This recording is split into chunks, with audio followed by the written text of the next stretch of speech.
మళ్ళీ gold shopping చేసే రోజులు వస్తాయా? మనం కొనుగోలు చేసే రేంజ్కి బంగారం దిగొస్తుందా?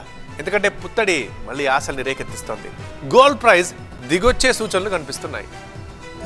బంగారం ధరల్ని గమనించారా? ఈ ఏడాది ఫస్ట్ హాఫ్ లో ఆకాశమే హద్దుగా దూసుకుపోయాయి. ఇదే ఏడాది సెకండ్ హాఫ్ లో ఆ ట్రెండ్ రివర్స్ అయింది. 2 లక్షల రూపాయల దరిదాపులకు వెళ్లిన స్వచ్ఛమైన బంగారం ధరలు ఇప్పుడు అచ్చంగా 1,50,000 రూపాయల మార్క్ కన్నా తగ్గాయి. ఇప్పుడు ఇక్కడే అసలు పాయింట్ ఉంది. బంగారం ధరలు 1,00,000 మార్కు మళ్లీ చేరుకుంటాయా? సామాన్యునికి మళ్లీ అందుబాటులోకి వస్తాయా? ఇదే అంశం మార్కెట్ పండితుల దృష్టిని ఆకర్షిస్తోంది. పశ్చిమాసియా శాంతి ఒప్పందంపై అమెరికా, ఇరాన్ సంతకాలు జరిగిన తర్వాత క్రూడ్ ఆయిల్, బంగారం ధరలు దిగొచ్చాయి. మళ్లీ మొన్న ఇరాన్, అమెరికా మిత్ర దేశాలు పరస్పర దాడులు చేసుకున్నాక బంగారం ధరలో కొత్త పెరుగుదల కనిపించింది. మొత్తం మీదైతే బంగారం ధరలు దిగొస్తున్నాయి. ఇవాళ ఒక్కరోజే మల్టీ కమోడిటీ ఎక్స్చేంజ్ MCX లో 24 క్యారెట్ల 10 గ్రాముల బంగారం ధర 1,170 రూపాయలు తగ్గింది. 1,44,130 రూపాయలకు చేరింది. ఇక కిలో వెండి ధర కూడా 3,217 రూపాయలు తగ్గి 2,23,193 రూపాయలకు దిగొచ్చింది. బంగారం ధరలు తగ్గడానికి పశ్చిమాసియాలో ఉద్రిక్తతలు చల్లారడం ఒక కారణమైతే డాలర్ మారకం బలపడుతూ ఉండడం మరో కారణం. ఈ ట్రెండ్ కొనసాగుతుందని మార్కెట్ వర్గాలు అంచనా వేస్తున్నాయి.